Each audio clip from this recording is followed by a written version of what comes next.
स्वागत है आपके YouTube channel study factory official में। उम्मीद करता हूँ आप लोगों को पढ़ाई अच्छी चल रही होगी। आज हम लोग देखेंगे यूपी पीसीएस सवार यारों का टेस्ट सीरीज़ देखेंगे। फुल टेस्ट है, ये टेस्ट नंबर 3 है। ये टेस्ट नंबर 3 है। 2 टेस्ट हम लोगों ने कर लिया है, फुल टेस्ट, ठीक है। 2 टेस्ट हम लोगों ने कर लिया है। सामान्य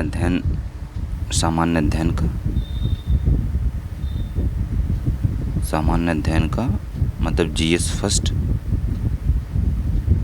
सामान्य अध्ययन का 2 टेस्ट कर लिया है। तीसरा टेस्ट है। इसमें हम लोग कल लगभग 52 से 53 क्वेश्चन तक देखे थे। 53 क्वेश्चन तक देखे थे। इसके आगे हम लोग आज देखेंगे। तो चलिए बिना देरी करते हुए शुरू करते हैं। कल हम लोगों ने 53 क्वेश्चन तक किया था यहाँ तक। इसके आगे हम लोग देखेंगे 54 क्वेश्चन। तो 54 नंबर क्या कहता है? निम्नलिखित में से कौन सी उत्तर प्रदेश की सबसे पुरानी नहर प्रणाली है? ऊपरी गंगा नहर, आगरा नहर, पूर्वी यमुना नहर, शारदा नहर। तो कौन सी सबसे पुरानी नहर प्रणाली है उत्तर प्रदेश की? उत्तर प्रदेश की सबसे पुरानी नहर प्रणाली कौन सी है? पूर्वी यमुना नहर है। ऑप्शन नंबर सी सही हो जाएगा, पूर्वी यमुना नहर। पूर्वी यमुना नहर। और इसकी क्या नाम है, इसकी स्थापना की बात कर लेते हैं। तो ये 1830 में हरियाणा के ताजवाला में यमुना से निकाली गई थी, ठीक। और इसका स्रोत हथनी कुंड बैराज है। हथनी कुंड बैराज वहीं से निकाली गई है। और ऊपरी गंगा नहर की बात कर लेते हैं। तो ऊपरी गंगा नहर, इसकी स्थापना जो 1854 में हुई थी, पहली बार शुरू की गई थी गंगा से हरिद्वार के समीप, ठीक है। उसके बाद आगरा नहर की बात कर लेते हैं। आगरा नहर की स्थापना जो है ये 1878 में की गई थी। यमुना नदी से बनाई गई है, ठीक। फिर आते हैं शारदा नहर पे। शारदा नहर यह प्रदेश की सबसे बड़ी नहर है। इसकी स्थापना 1928 में की गई थी। ये शारदा नहर शारदा नदी से निकलती है। यह पूर्वी हिस्सों को लाभान्वित करती है। नेक्स्ट क्वेश्चन देखते हैं। उत्तर प्रदेश में सिंचाई के निम्नलिखित साधनों को सिंचित क्षेत्र के अनुसार अवरोही क्रम में व्यवस्थित कीजिए तथा नीचे दिए कोड का प्रयोग कर सही उत्तर का चयन कीजिए। तो अवरोही क्रम में व्यवस्थित करना है। तो चलिए देखते हैं। सबसे पहले देखते हैं सिंचाई के क्रम में कुआं। तो इसमें देखते हैं सबसे पहले सब ज़्यादा नलकूप द्वारा सिंचाई होती है। उसके बाद आते हैं, पहले नंबर पर नलकूप है। उसके बाद आते हैं नहर दूसरे नंबर पे है। फिर उसके बाद आते हैं हम लोग कुआं से होता है तीसरे नंबर पे। फिर नदी और तालाब है चौथे नंबर पे। ऑप्शन नंबर डी सही हो जाएगा। अगला क्वेश्चन है, बुंदेलखंड की लाल मृदा को निम्नलिखित में से किस नाम से जाना जाता है? बुंदेलखंड की लाल मृदा को किस नाम से जाना जाता है? उपरहार, पडुआ, कांबर, भोंटा। तो किस नाम से जाना जाता है? बुंदेलखंड की लाल मृदा को पडुआ नाम से जाना जाता है। पडुआ, इसी को परवा मृदा भी कहते हैं। परवा मृदा। एक होता है राकर मृदा। यह अम्लीय एवं पारगम्य प्रकृति की होती है। अम्लीय पारगम प्रकृति की होती है, ठीक है। इसमें पोटास की मात्रा होती है। एक होता है काबर काली मृदा। इसका रंग भूरा होता है, भूरे काले रंग का होता है, ठीक है। नेक्स्ट देखते हैं, निम्नलिखित में से कौन सा बांध सजनम नदी पर निर्मित किया गया है? शारदा बैराज, कचनौदा बांध, लवकुश बैराज, राजघाट बांध। तो कौन सा बांध सजनम नदी पर निर्मित किया गया है? तो कचनौदा बांध है, कचनौदा बांध। अगला है, इसकी स्थापना की बात कर लेते हैं। यह राजघाट बांध उत्तर प्रदेश और मध्य प्रदेश राज्य की सीमाओं पर स्थित है। ठीक है। अगला है, एका आंदोलन के संदर्भ में निम्नलिखित कथनों पर विचार कीजिए। इसका प्रमुख कारण लगान में अत्यधिक वृद्धि थी। इसका नेतृत्व उमराव सिंह भाटी ने किया। यह असहयोग आंदोलन के साथ ही समाप्त हो गया। उपयुक्त कथनों में से कौन सा सही है? पहला दूसरा सही है, पहला तीसरा सही है, केवल तीसरा सही है, पहला दूसरा तीसरा तीनों सही है। इसमें से कौन सा सही हो जाएगा? पहला और तीसरा सही है। एका आंदोलन के संदर्भ में पहला, इसका प्रमुख कारण लगान में अत्यधिक वृद्धि थी। तीसरा, असहयोग आंदोलन के साथ समाप्त हो गया। ठीक है। और यह आंदोलन प्रारंभ कब किया गया था? एका आंदोलन ये उत्तर प्रदेश में प्रारंभ किया गया 1921 में चलाया गया,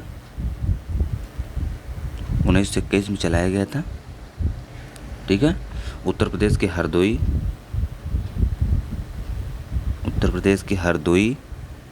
बहराइच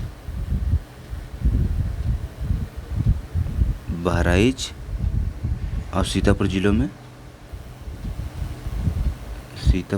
लगान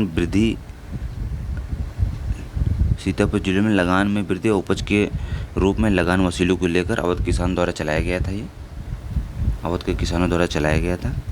अगला क्वेश्चन है, एक प्राचीन मंदिर का नगर है। रामायण और महाभारत जैसे ग्रंथों में भी इसका उल्लेख प्राप्त है। इसे जैन धर्म के 22वें तीर्थंकर भगवान नेमिनाथ की जन्मस्थली माना जाता है। यहाँ पिछले 400 वर्षों से लगातार पशु मेले का आयोजन किया जाता है। उपयुक्त विशेषताएं निम्नलिखित में से किस स्थल को संदर्भित करती हैं? गढ़मुक्तेश्वर को, ददरी को, नौचंदी को, बटेश्वर को। तो किसको करती हैं? बटेश्वर को। बटेश्वर मेला कहाँ लगता है? ये आगरा में स्थित है। आगरा में स्थित है बटेश्वर। अगला है, देवगढ़ के दशावतार मंदिर के संदर्भ में निम्नलिखित कथनों पर विचार कीजिए। यह मंदिर भगवान विष्णु को समर्पित है। इसका निर्माण पंचायतन शैली में किया गया है। यहाँ 5 जैन तीर्थंकरों की मूर्ति स्थापना का उल्लेख भी प्राप्त होता है। उपयुक्त कथनों में से कौन सा सही है? केवल पहला दूसरा, केवल दूसरा तीसरा, केवल तीसरा, पहला दूसरा तीसरा तीनों। इसमें से कौन सही हो जाएगा? पहला और दूसरा सही हो जाएगा। पहला और दूसरा सही हो जाएगा। अगला क्वेश्चन है, निम्नलिखित में से कौन सनद पिया के उपनाम से ठुमरी की बंदिशें तैयार करते थे? सनद पिया के नाम से ठुमरी की बंदिशें तैयार करते थे बंदे अली खां, कुदऊ सिंह, वाजिद अली खां, बिंदादीन। तो कौन थे वो? बिंदादीन थे। अगला है, लखनऊ के प्रसिद्ध कढ़ाई शिल्प चिकनकारी के संदर्भ में निम्नलिखित कथनों पर विचार कीजिए। इसे आरंभ करने का श्रेय बेगम नूरजहां को प्राप्त है। इसमें ब्लॉक प्रिंटिंग का प्रयोग किया जाता है। इसमें कपड़ों पर मुख्यतः पशु पक्षियों की आकृति का अंकन किया जाता है। उपयुक्त कथनों में से कौन सा सही है? केवल पहला दूसरा, केवल दूसरा तीसरा, केवल तीसरा, पहला दूसरा तीसरा तीनों सही है। इसमें से कौन सही हो जाएगा? ऑप्शन नंबर ए, पहला और दूसरा सही है। पहला और दूसरा सही है। अगला क्वेश्चन है, निम्नलिखित युगों में से कौन सही सुमेलित नहीं है पूछा है। एक तरफ दिया हुआ है महोत्सव, दूसरी तरफ दिया हुआ है जनपद। पूछा है कौन सही नहीं है।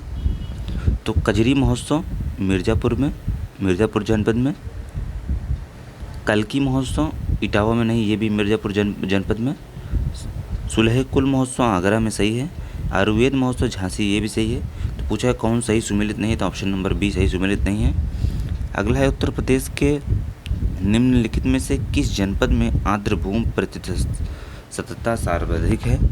तो बागपत में, सोनभद्र में, हाथरस में, लखीमपुर खीरी में। तो कहाँ पर आर्द्रभूमि प्रतिशतता ज़्यादा है? तो वहाँ है सोनभद्र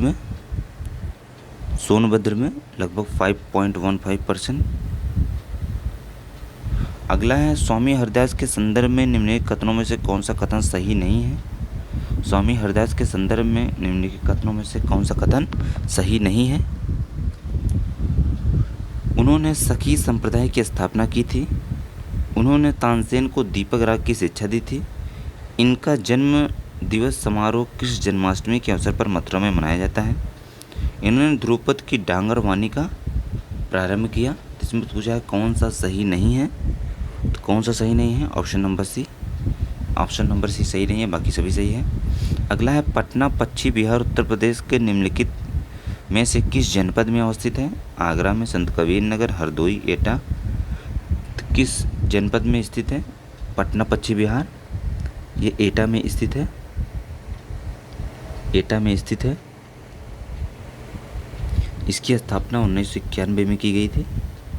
ठीक है। अगला क्वेश्चन है, यह अहिर समाज का पारंपरिक नृत्य है। इसे बुंदेलखंड में डांडिया के नाम से जाना जाता है।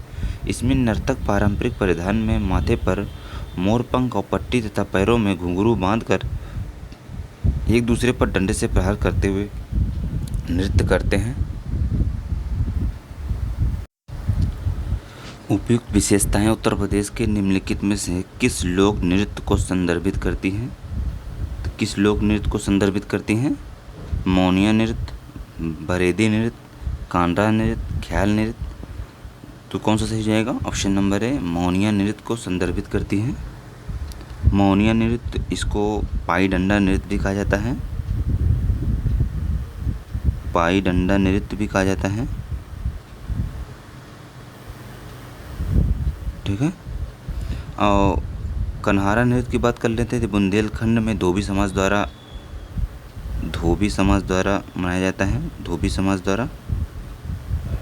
ख्याल नृत्य की बात कर लेते हैं। यह नृत्य पुत्र के जन्मोत्सव पर मनाया जाता है। पुत्र के जन्मोत्सव पर मनाया जाता है। बुंदेलखंड में जन्मोत्सव पर मनाया जाता है।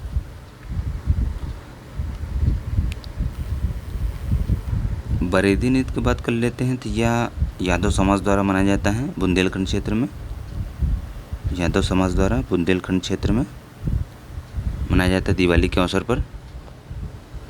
अगला क्वेश्चन देखते हैं, निम्नलिखित में से कौन सा कृषि विश्वविद्यालय उत्तर प्रदेश में अवस्थित नहीं है। निम्नलिखित में से कौन सा कृषि विश्वविद्यालय उत्तर प्रदेश में अवस्थित नहीं है। तो चौधरी चरण सिंह कृषि विश्वविद्यालय, ये जो है हरियाणा में है।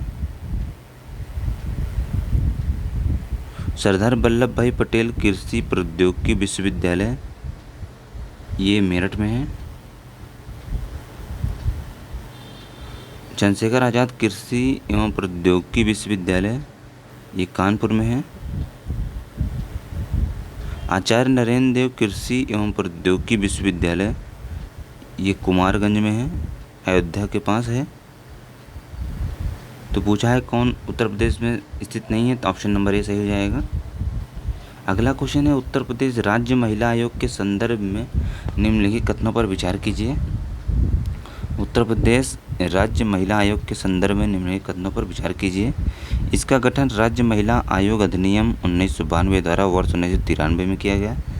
इसके अध्यक्ष को राज्य मंत्री का दर्जा प्राप्त होता है। उपयुक्त में से कौन सा सही है? पहला सही है, दूसरा सही है, पहला दूसरा दोनों सही है, ना एक ना दो। तो इसमें से कौन सा हो जाएगा? ऑप्शन नंबर बी केवल दूसरा सही है। ऑप्शन नंबर बी केवल दूसरा सही है। और इसकी स्थापना की बात कर लेते हैं। तो राज्य महिला आयोग का गठन 1993 में नहीं, 2002 में किया गया था। 2002 में किया गया था। ठीक है। अगला है, निम्नलिखित युग्मों पर विचार कीजिए। एक तरफ दिया हुआ संस्थान, दूसरी तरफ दिया हुआ स्थापना वर्ष। एक तरफ संस्थान है, दूसरी तरफ स्थापना वर्ष है। तो उत्तर प्रदेश उर्दू अकादमी 1972 में, उत्तर प्रदेश संस्कृति संस्थान 1974 नहीं 1976 में, उत्तर प्रदेश भाषा संस्थान 1994 में, उत्तर प्रदेश सिंधी अकादमी 1998 में नहीं 1996 में। तो पूछा है कौन सा सही है? पहला और तीसरा सही है। पहला और तीसरा सही, ऑप्शन नंबर ए सही हो जाएगा। अगला है उत्तर प्रदेश के निम्नलिखित जनपदों को जनघनत्व के अनुसार अवरोही क्रम में व्यवस्थित कीजिए। उत्तर प्रदेश के निम्नलिखित जनपदों को जनघनत्व के अनुसार अवरोही क्रम में व्यवस्थित कीजिए। नीचे दिए कोड का प्रयोग कर सही उत्तर का चयन कीजिए। तो जनघनत्व चित्रकूट में कितना है? 308 है। महोबा में कितना है? 279 है। हमीरपुर में कितना है? 275 है। सोनभद्र में कितना है? 270 है। इसमें से पूछा है अवरोही क्रम में। अवरोही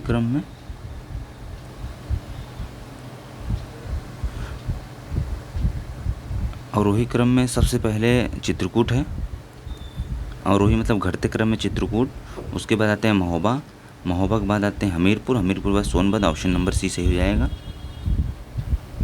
अगला क्वेश्चन है वर्ष 2011 की जनगणना के अनुसार उत्तर प्रदेश के निम्नलिखित में से किस जनपद में शिशु लिंगानुपात सर्वाधिक है? बहराइच में, अम्बेडकर नगर में, अयोध्या में, संत कबीर नगर में। तो किस नगर में शिशु लिंगानुपात सर्वाधिक है? वह है संत कबीर नगर में। बहराइच में है 935, अम्बेडकर नगर में 932, अम्बेडकर नगर में 932, अयोध्या में 931, संत कबीर नगर में 942। अगला है वर्ष 2011 की जनगणना के अनुसार 2001 से 11 के दशक में उत्तर प्रदेश की महिला साक्षरता दर में कितने अंकों की वृद्धि हुई है? 5 अंकों की, 10 अंकों की, 15 अंकों की, 20 अंकों की। तो कितने अंकों की वृद्धि हुई है? कुल 15 अंकों की वृद्धि हुई है।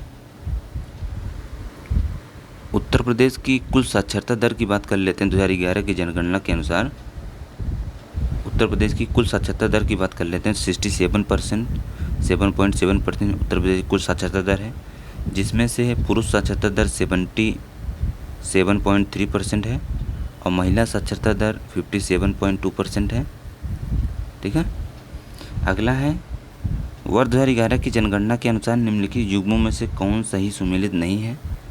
कौन सही सुमेलित नहीं है? एक तरफ जनपद दिया हुआ, दूसरी तरफ लिंगानुपात है। तो देखते हैं जौनपुर का लिंगानुपात कितना है? 1024 है, 1021 नहीं 1024 है। आजमगढ़ का 1019 है, देवरिया का 1017 है, प्रतापगढ़ का 998 है।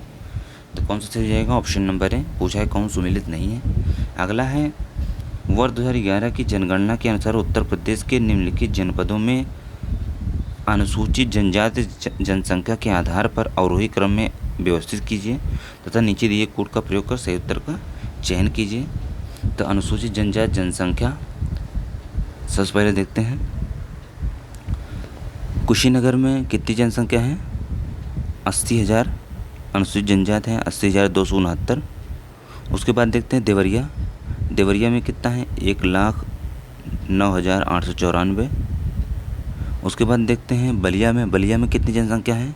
1,10,114 है। उसके बाद देखते हैं ललितपुर। ललितपुर में 71,610 जनसंख्या है। तो पूछा है अवरोही क्रम में, अवरोही क्रम में व्यवस्थित करना है। तो सबसे पहले है बलिया है, सबसे पहले बलिया, उसके बाद देवरिया 3-2, उसके बाद कुशीनगर 3-2-1-4, ऑप्शन नंबर बी सही हो जाएगा। अगला क्वेश्चन है वर्ष 2011 की जनगणना के अनुसार उत्तर प्रदेश का जनसंख्या घनत्व। वर्ष 2011 की जनगणना के अनुसार उत्तर प्रदेश का जनसंख्या घनत्व की दृष्टि से देश के राज्यों में निम्नलिखित में से कौन सा स्थान है? तो उत्तर प्रदेश का देश के राज्यों में कौन सा स्थान है? तीसरा, चौथा, पाँचवा, छठा। तो उत्तर प्रदेश का चौथा स्थान है। पहले स्थान पर कौन है? बिहार। बिहार में जनघनत्व कितना है? 1106। उसके बाद आते हैं पश्चिम बंगाल, उसके बाद आते हैं बंगाल। बंगाल में कितना है? 1028। उसके बाद आते हैं केरल। केरल में कितना है? 860। चौथे नंबर पे आता है उत्तर प्रदेश, अपना उत्तर प्रदेश 829। पाँचवें नंबर पर आता है हरियाणा। पाँचवें नंबर पर हरियाणा है, 573 है जनघनत्व। तो उत्तर प्रदेश चौथे स्थान पर है। अगला क्वेश्चन देखते हैं।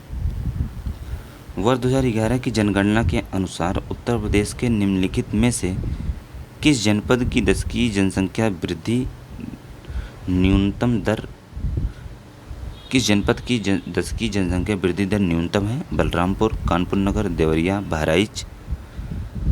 तो किस नगर की है? वो है कानपुर नगर की, कानपुर नगर की। और उत्तर प्रदेश के शीर्ष 5 दशकीय वृद्धि दर वाले जिले की बात कर लेते हैं। तो गौतम बुद्ध नगर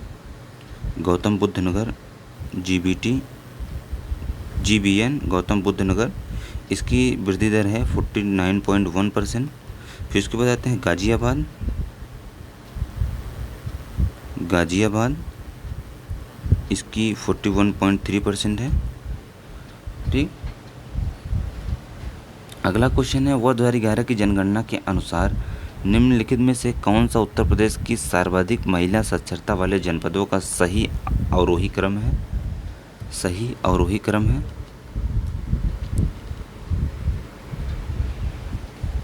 तो सबसे ज़्यादा साक्षर महिलाएं, सबसे ज़्यादा साक्षर।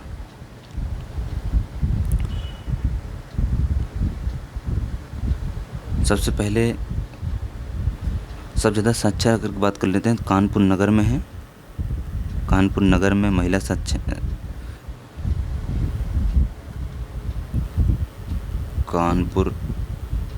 कानपुर नगर में सबसे ज़्यादा महिला साक्षर हैं, 75.1%। उसके बाद हैं लखनऊ में 71.54%। उसके बाद हैं गौतम बुद्ध नगर में 70.82%।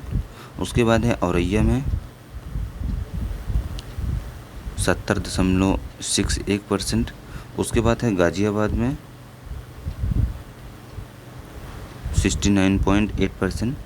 इसमें मिलाना है अवरोही क्रम में, मतलब घटते क्रम सबसे ज़्यादा Lucknow, Gautam Buddh Nagar, Auraiya, Ghaziabad. Option number D सही हो जाएगा। अगला क्वेश्चन है, वर्ष 2011 की जनगणना के अनुसार उत्तर प्रदेश में 2001 से 11 के दशक में 0 से 6 आयु वर्ग के लिंगानुपात में कितने अंकों की कमी हुई है? 10, 12, 14, 16।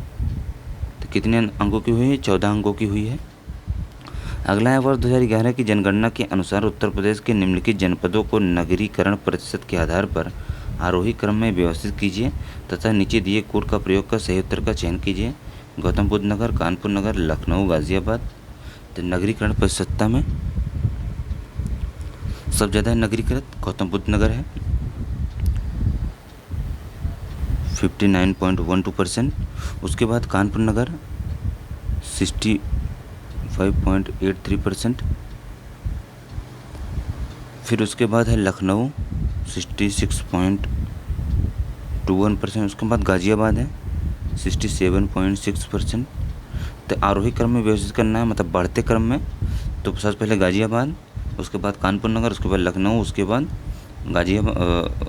गौतम बुद्ध नगर सबसे पहले है, उसके बाद कानपुर नगर, उसके बाद लखनऊ, उसके बाद गाजियाबाद है। ऑप्शन नंबर ए सही हो जाएगा। अगला क्वेश्चन है, वर्ष 2011 के जनगणना के अनुसार उत्तर प्रदेश में 2001 से 11 के दशक में जनसंख्या घनत्व में कितने अंकों की वृद्धि हुई है? जनसंख्या घनत्व में कितने अंकों की वृद्धि हुई है?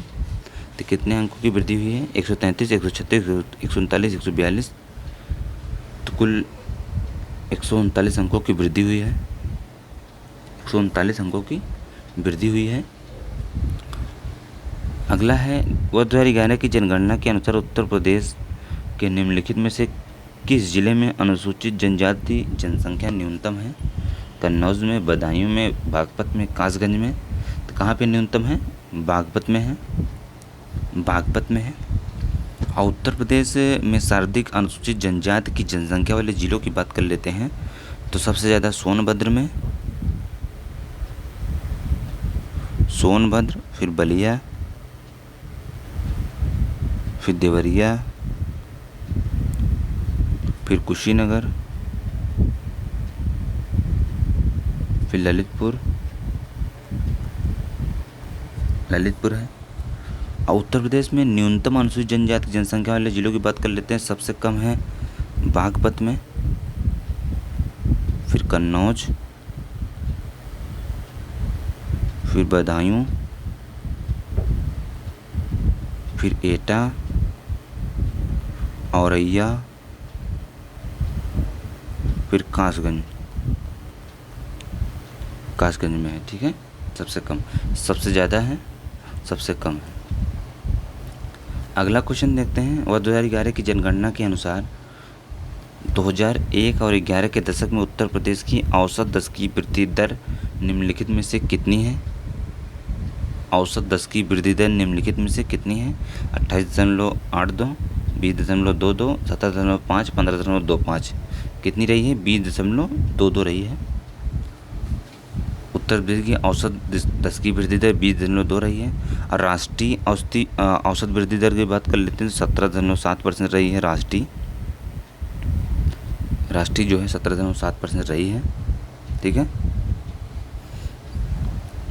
और उत्तर प्रदेश में शीर्ष 5 दशकीय वृद्धि दर वाले जिले की बात कर लेते हैं तो गौतम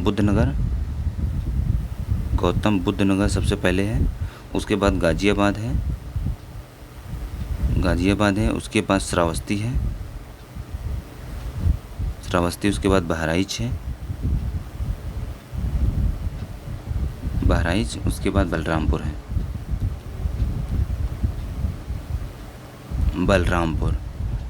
5 दशकीय वृद्धि दर वाले जिले। ठीक। अगला क्वेश्चन है, वर्ष 2011 की जनगणना के अनुसार उत्तर प्रदेश में निम्नलिखित में से किस जनपद में महिला साक्षरता दर न्यूनतम है?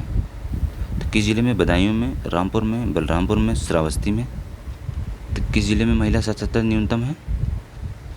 वह है रामपुर में महिला साक्षरता दर न्यूनतम है, 44.44% है। श्रावस्ती की बात कर लेते हैं। श्रावस्ती में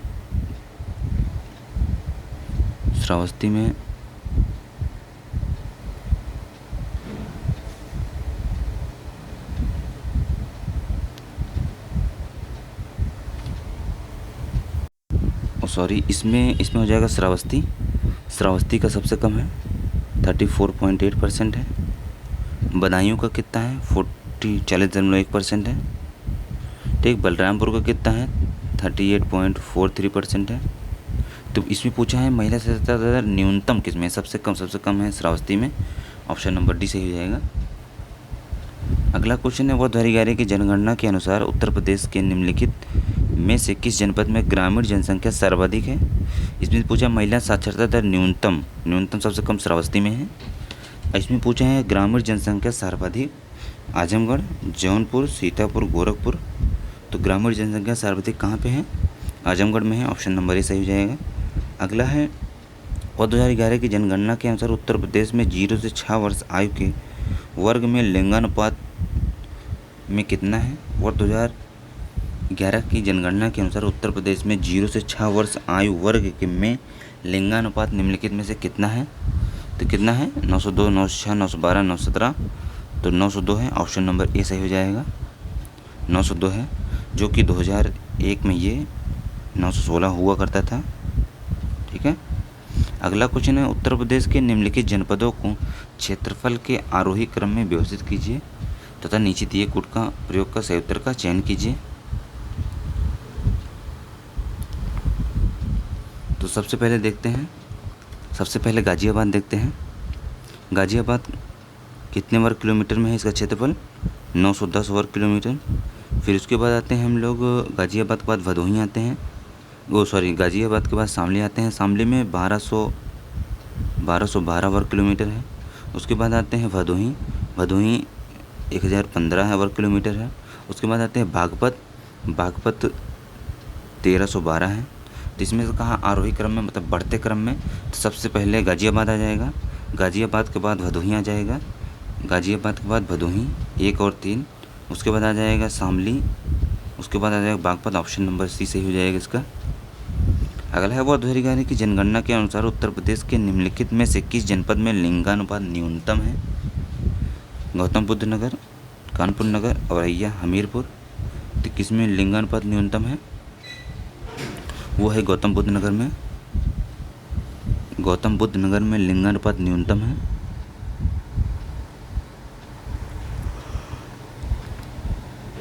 और टोटल उत्तर प्रदेश में लिंगानुपात की बात कर लेते हैं 912 है। उत्तर प्रदेश में लिंगानुपात 912 है। और राष्ट्रीय लिंगानुपात की बात कर लेते हैं, मतलब पूरे भारत की, तो 943 है। 943 है। और शीर्ष लिंगानुपात वाले जिलों की बात कर लेते हैं, जौनपुर सबसे शीर्ष है। जौनपुर सबसे शीर्ष है। उसके बाद आजमगढ़ है।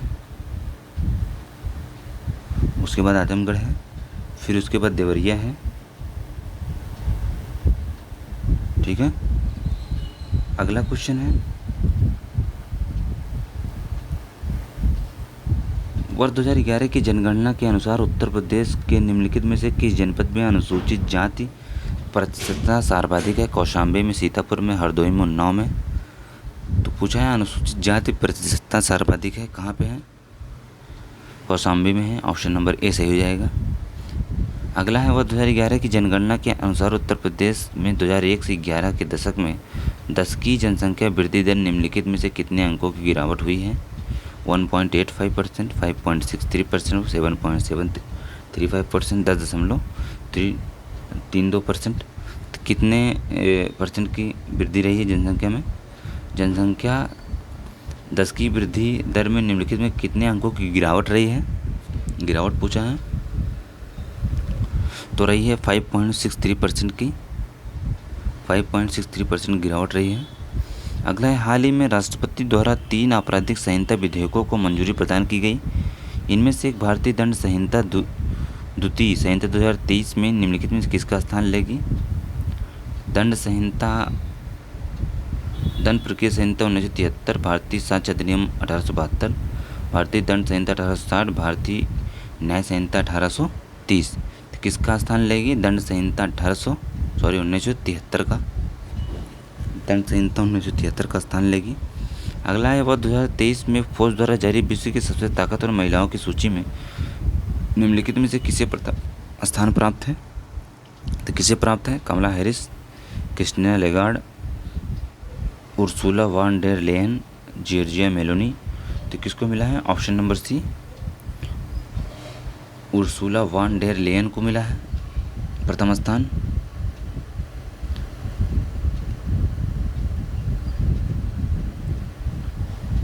ये यूरोपीय संघ के अध्यक्ष हैं। यूरोपीय संघ के अध्यक्ष हैं। यूरोपीय संघ की प्रेसिडेंट है। अगला क्वेश्चन है, हाल ही में दिल्ली में आयोजित खेलो इंडिया पैरा गेम 2023 में उत्तर प्रदेश को निम्नलिखित में से कौन सा स्थान प्राप्त है? प्रथम स्थान, द्वितीय स्थान, तृतीय स्थान, चतुर्थ स्थान। तो कौन सा स्थान प्राप्त है? द्वितीय स्थान प्राप्त है। द्वितीय स्थान प्राप्त है। अंतर्राष्ट्रीय हॉकी महासंघ द्वारा निम्नलिखित में से किस खिलाड़ी को प्लेयर ऑफ द ईयर 2023 घोषित किया गया है? हरमनप्रीत सिंह को, हार्दिक सिंह को, PR सिरजेश को, मनप्रीत सिंह को। तो किसको किया गया है? हार्दिक सिंह को। ऑप्शन नंबर बी सही हो जाएगा। अगला क्वेश्चन है, हाल ही समाचारों में रहा INS संधायक निम्नलिखित में से क्या है? INS संधायक निम्नलिखित में से क्या है?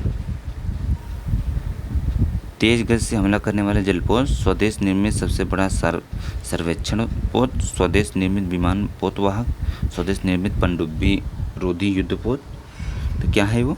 स्वदेश निर्मित सबसे बड़ा सर्वेक्षण है, पोत है। अगला है, विश्व स्वास्थ्य संगठन द्वारा निम्नलिखित में से किस रोग में उपेक्षित उष्णकटिबंधीय रोग के रूप में मान्यता दी गई है? पश्चिमी equine encephalitis, anthrax, noma, monkey pox. तो किसको दिया गया है? नोमा को दिया गया है।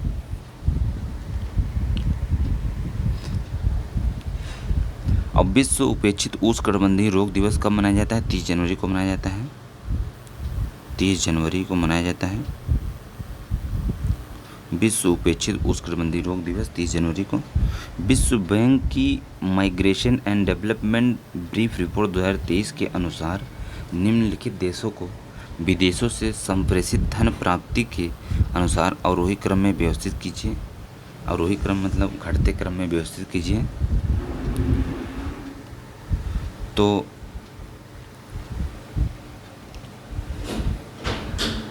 इस रिपोर्ट के अनुसार संप्रेषित धन प्राप्त करने वाले 5 शीर्ष देश सबसे पहले हैं भारत, उसके बाद है मैक्सिको,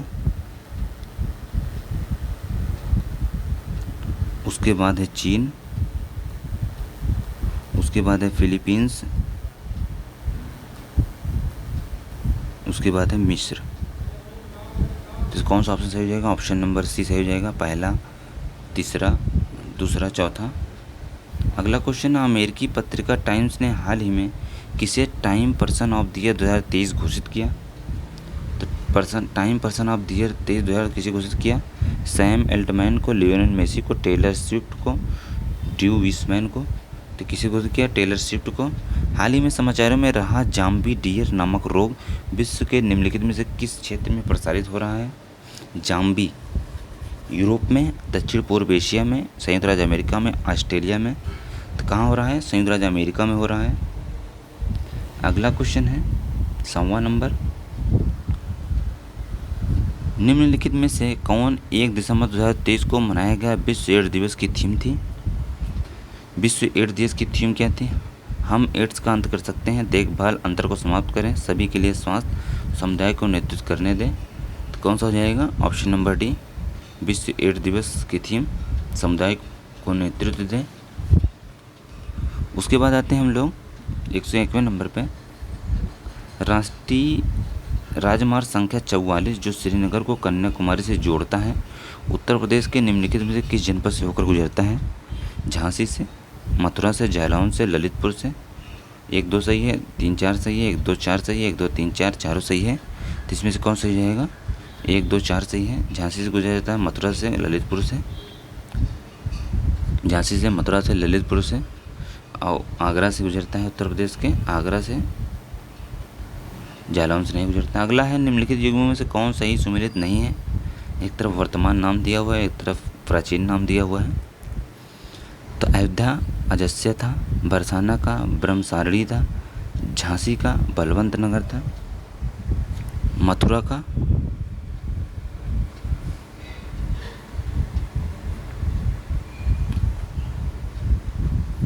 का प्राचीन नाम क्या था? मथुरा का प्राचीन नाम कानपुर नहीं था, इसका था मधुपुरी था। कानपुर जो है ये कानपुर का प्राचीन नाम था, कानपुर। अगला है, इनका जन्म उत्तर प्रदेश के झांसी जनपद में हुआ था। साकेत, भारत भारती और यशोधरा इनकी प्रमुख कृतियाँ हैं। भारत सरकार द्वारा इन्हें पद्म भूषण पुरस्कार से प्रदान किया गया है। इनके जन्म दिवस को कवि दिवस के रूप में मनाया जाता है। उपयुक्त विशेषताएं निम्नलिखित किससे संबंधित है? माखनलाल चतुर्वेदी, सुमित्रा नंदन पंत, मैथिली शरण गुप्त, हरिवंश राय बच्चन। तो किससे संबंधित है? मैथिली शरण गुप्त से संबंधित है। इनका जन्म 3 अगस्त 1886 को झांसी में हुआ था। अगला क्वेश्चन देखते हैं, उत्तर प्रदेश सरकार द्वारा नंद बाबा पुरस्कार निम्नलिखित में से किस क्षेत्र में दिया जाता है? नंद बाबा पुरस्कार दुधारू पशुओं के नस्ल सुधार में, देसी नस्ल की गायों में सर्वाधिक दूध उत्पादन में, दुधारू पशुओं का खुरपका और मुंहपका रोग से संरक्षण में, दुधारू पशुओं के लिए गौशाला निर्माण में। तो किस में दिया जाता है? देसी नस्ल की गायों में सर्वाधिक दूध उत्पादन में। अगला है, उत्तर प्रदेश में स्थित गीता प्रेस द्वारा प्रकाशित की जाने वाली धार्मिक पत्रिका कल्याण का प्रकाशन निम्नलिखित में से किस वर्ष प्रारंभ हुआ? 1924, 1926, 1928, 1930। कब हुआ था? 1926 में हुआ था। अगला है, निम्नलिखित में से कौन उत्तर प्रदेश से प्रकाशित प्रथम हिंदी समाचार पत्र बनारस अखबार 1845 के संपादक थे? बनारस अखबार 1845 के संपादक कौन थे? शिव प्रसाद सितारे हिंद, गोविंद रघुनाथ धैत्रे, तारा मोहन मिश्र, मुंशी सदा सुख लाल। तो कौन थे इसके? गोविंद रघुनाथ धैत्रे थे। अगला है, निम्नलिखित में से कौन वर्ष 1918 में स्थापित उत्तर प्रदेश किसान सभा के संस्थापक सदस्य थे? उत्तर प्रदेश किसान सभा के संस्थापक सदस्य कौन थे? गौरी शंकर मिश्र, इंद्रनारायण द्विवेदी, मदन मोहन मालवीय, चित्तरंजन दास। पहला दूसरा सही है, तीसरा चौथा सही है, पहला दूसरा तीसरा सही है, पहला दूसरा तीसरा चौथा चारों सही है। तो इसमें से कौन सा सही हो जाएगा? पहला, दूसरा, तीसरा सही है। ऑप्शन नंबर सी सही हो जाएगा। अगला है अगस्त 1925 में हुई काकोरी ट्रेन एक्शन में निम्नलिखित में से किसने न्यायालय में क्रांतिकारी का पक्ष रखा? मोतीलाल नेहरू, तेज बहादुर, कैलाश नाथ काटजू, चंद्रभानु गुप्ता। तो किसने रखा था? इन लोगों को पैरवी किसने किया था? चंद्रभानु गुप्ता ने पक्ष रखा था। ऑप्शन नंबर डी सही हो जाएगा। अगला क्वेश्चन है, उत्तर प्रदेश की मृदाओं के संदर्भ में निम्नलिखित में से कौन सा कथन सही नहीं है? भाबर क्षेत्र की मृदाएं कैल्शियम मुक्त होने के कारण अत्यधिक उपजाऊ हैं। तराई क्षेत्र की मृदा गन्ने और धान की कृषि के लिए उपयुक्त है। बुंदेलखंड की माड़ मृदा में जीवाश्म तत्व की अधिकता होती है। विंध्य क्षेत्र की मृदाएं सामान्यतः लाल और पीले रंग की होती हैं। तो इसमें से कौन सा सही हो जाएगा? इसमें से कौन सही हो जाएगा? पूछा है कौन सही नहीं है, तो ऑप्शन नंबर ए सही नहीं है। ऑप्शन नंबर ए सही नहीं है। ये कैल्शियम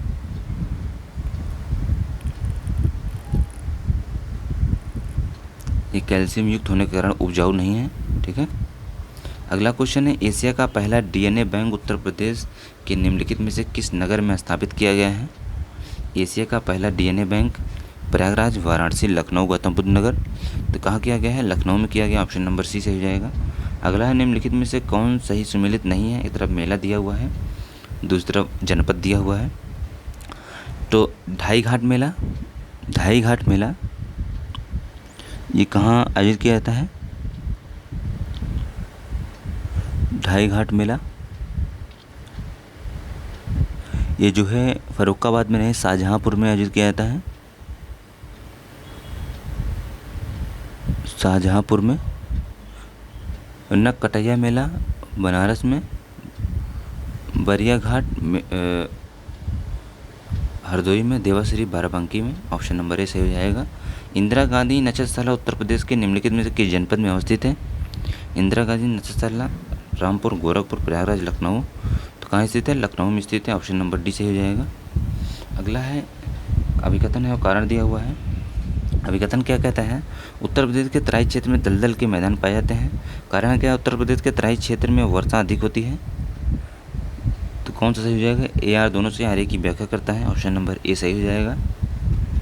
अगला क्वेश्चन है, उत्तर प्रदेश की पहली चीनी मिल निम्नलिखित में किस स्थान पर स्थापित की गई थी? प्रतापपुर, खतौली, हरगांव, महोली। तो कहाँ की गई थी? उत्तर प्रदेश की पहली चीनी मिल प्रतापपुर में की गई थी 1903 में। वैसे भारत की प्रथम चीनी मिल की बात कर लेते हैं तो 1840 में बेतिया, बिहार में स्थापित की गई थी, बेतिया में। अगला क्वेश्चन है, उत्तर प्रदेश के निम्नलिखित में से केन बेतवा लिंक परियोजना से लाभान्वित होने वाले जिले? झांसी, महोबा, बांदा, ललितपुर। 1 3 सही है, 2 4 सही है, 2 3 4 सही है, 1 2 3 4 चारों सही है। इसमें से कौन सही हो जाएगा? ऑप्शन नंबर डी 1 2 3 4 चारों सही है। अगला है, निम्नलिखित में से किस नदी का उद्गम पीलीभीत स्थित फुलहर झील से होता है? राप्ती, गोमती, गंडक, शारदा। तो कहाँ से होता है? गोमती से होता है। ऑप्शन नंबर बी सही हो जाएगा। अगला है, उत्तर प्रदेश के भौतिक विभाजन के संदर्भ में निम्नलिखित कथनों पर विचार कीजिए। भाबर क्षेत्र की चौड़ाई पश्चिम से पूर्व की ओर कम हो जाती है। भाबर क्षेत्र की चौड़ाई पश्चिम से पूर्व की ओर कम हो जाती है। गंगा के मैदानी क्षेत्र का पश्चिम भाग अत्यधिक तीव्र ढाल वाला प्रदेश है। दक्षिण का पठारी प्रदेश पश्चिमी नीच चट्टानों से निर्मित है। 1 2 सही है, 2 3 सही है, 1 3 सही है, 1 2 3 तीनों सही है। इसमें से कौन सही हो जाएगा? ऑप्शन नंबर डी 1 2 3 तीनों सही है। अगला है, माता टीला बहुउद्देशीय परियोजना निम्नलिखित में से किस नदी पर अवस्थित है? माता टीला बहुउद्देशीय परियोजना निम्नलिखित में से किस नदी पर अवस्थित है? केन पर, बेतवा पर, चंबल पर, यमुना पर। किस नदी पर अवस्थित है? वो बेतवा पर अवस्थित है। अगला है, उत्तर प्रदेश में वृक्षारोपण में वृद्धि के लिए निम्नलिखित में से किस ऑपरेशन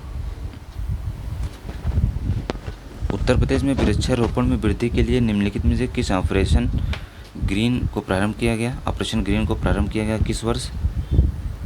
किस वर्ष ऑपरेशन ग्रीन को प्रारंभ किया गया? 2001 में, 2002 में, 2003 में, 2004 में?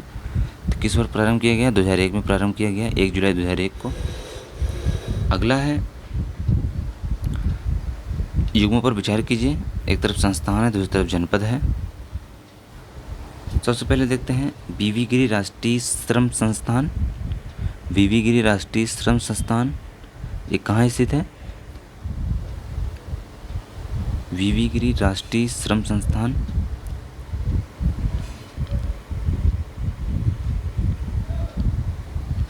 वीवी गिरी राष्ट्रीय श्रम संस्थान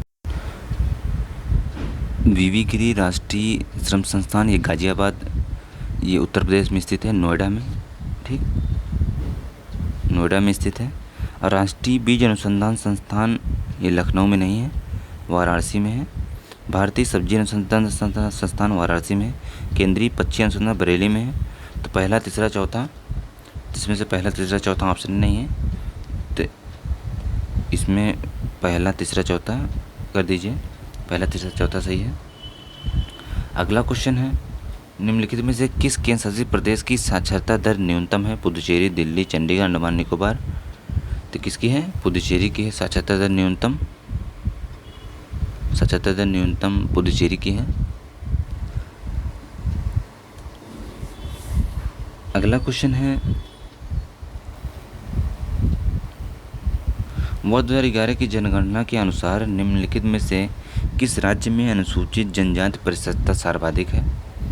तो अनुसूचित जनजाति प्रतिशतता सर्वाधिक कहाँ पे है? नागालैंड, मेघालय, मिजोरम, अरुणाचल प्रदेश? तो मिजोरम में है। मिजोरम में प्रतिशतता सर्वाधिक है अनुसूचित जनजाति। अगला है वर्ष 2011 की जनगणना के अनुसार 2001 से 11 के दशक में 0 से 6 वर्ष आयु वर्ग के लिंगानुपात में सर्वाधिक कमी निम्नलिखित में किस राज्य में दर्ज की गई? हरियाणा, पंजाब, राजस्थान, जम्मू कश्मीर? तो किस राज्य में की गई है? जम्मू कश्मीर में की गई है।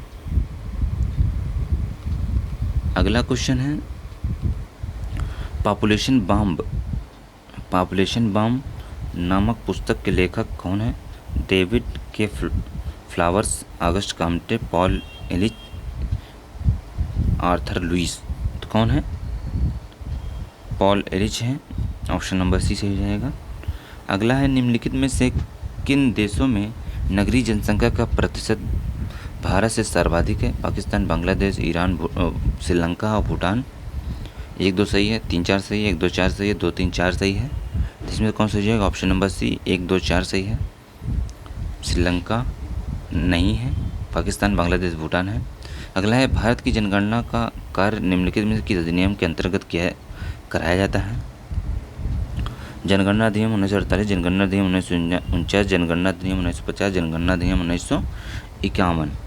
तो जनगणना अधिनियम 1948 के तहत किया जाता है। अब भारत में प्रथम जनगणना की बात कर लेते हैं तो 1872 में प्रथम बार प्रारंभ किया गया था। अगला है निम्नलिखित में से कौन से प्रवसन के प्रत्याकर्षण कारक हैं? रोजगार एवं व्यवसाय के श्रेष्ठ अवसर, शिक्षा, तकनीकी प्रशिक्षण, अवसर, आवास की सुविधाएं, राजनीति, जाति और धार्मिक आधार पर भेदभाव, वैमनस्य एवं शत्रुता? तो कौन सा हो जाएगा? पहला, दूसरा सही हो जाएगा, तीसरा, चौथा? पहला, दूसरा, तीसरा, दूसरा, तीसरा, चौथा? तो इसमें से कौन सा है? ऑप्शन नंबर बी, तीसरा और चौथा। निम्नलिखित में से किस महाद्वीप में नगरीय प्रतिशतता सर्वाधिक है?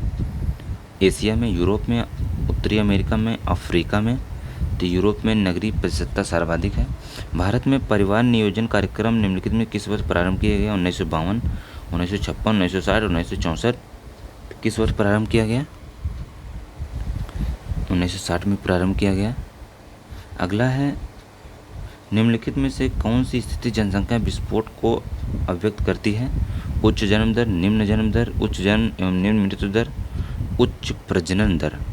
तो कौन सी है वो? उच्च जन्म दर एवं निम्न मृत्यु दर? ऑप्शन नंबर सी सही जाएगा। विश्व जनसंख्या संभावना रिपोर्ट निम्नलिखित में से किस अंतर्राष्ट्रीय संगठन द्वारा जारी की जाती है? संयुक्त राष्ट्र, विश्व आर्थिक मंच, विश्व स्वास्थ्य संगठन, एशियाई विकास बैंक?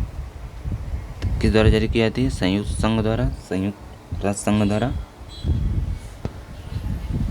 अगला है मानव विकास रिपोर्ट के अंतर्गत निम्नलिखित में से किन संकेतों को शामिल किया जाता है? जीवन प्रत्याशा, स्कूली शिक्षा के अपेक्षित वर्ष, स्कूली शिक्षा के औसत वर्ष, सकल राष्ट्रीय आय। पहला दूसरा सही है, पहला दूसरा तीसरा सही है, पहला तीसरा सही है, पहला दूसरा तीसरा चौथा चारों सही है। तो इसमें से कौन सही हो जाएगा? ऑप्शन नंबर डी, पहला दूसरा तीसरा चौथा चारों सही है। अगला क्वेश्चन है निम्नलिखित कथनों पर विचार कीजिए। उच्च मृत्यु दर निम्न विकास का संकेत है।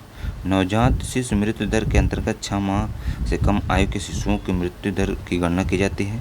मातृत्व मृत्यु दर में प्रसव के कारण 6 सप्ताह के अंदर होने वाली माताओं की मृत्यु को शामिल किया जाता है। कौन सा कथन सही है? पहला सही है, पहला तीसरा सही है, दूसरा तीसरा सही है, पहला दूसरा तीसरा तीनों सही है। तो इसमें से कौन सही हो जाएगा? ऑप्शन नंबर बी, पहला और तीसरा सही है।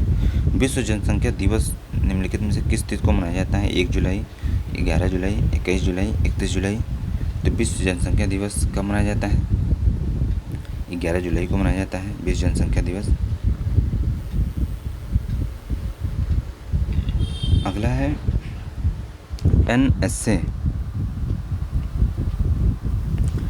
An essay on the principle of population के लेखक कौन है? Henry Sidgwick, T R. Malthus, Edwin Cannan, Edward Best. तो कौन है वो? टी.आर. माल्थस है। अगला है युग्मों पर विचार कीजिए। एक तरफ दिया हुआ है जननांगीय संक्रमण की अवस्था, दूसरी तरफ दिया हुआ है विशेषता। पहला है प्रथम अवस्था क्या है?